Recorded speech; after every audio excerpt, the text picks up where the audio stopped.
In this video, I'll guide you through how to add a new contact in Xero. We'll go step by step on screen together, so by the end you'll be able to confidently add customers, suppliers, or any other contact you need to your Xero account. First, open your web browser and go to xero.com. Sign into your Xero account if you're not already logged in. Make sure you select the correct organization if you have access to more than one, because the contacts you add will only appear in the organization you're currently working in. Once you're on the main dashboard for that organization, you're ready to get started.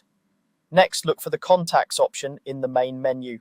Depending on your layout, this might be along the top navigation bar or in a side menu. Go ahead and click contacts. This is where Xero stores all the people and businesses you work with, such as customers you invoice and suppliers you pay. After clicking contacts, you'll see a few different views or options. To see everything in one place, click all contacts. This takes you to the full contact list for your organization. Even if it's empty right now, don't worry, we're about to add your first one. This page is helpful because you can always come back here to search, filter, and manage existing contacts later. Now, to create a new one, find and click the New Contact button. This is usually located near the top right of the All Contacts page.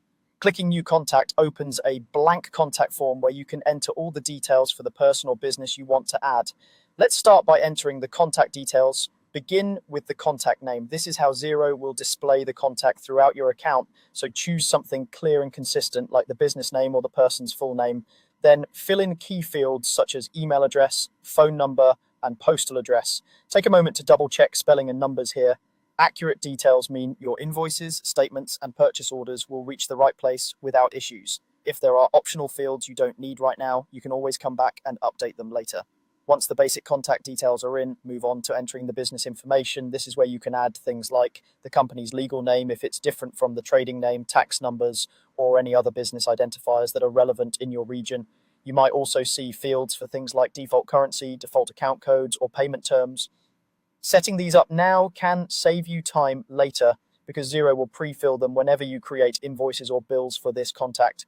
Only fill in what applies to you. It's perfectly fine to keep it simple if you're just getting started.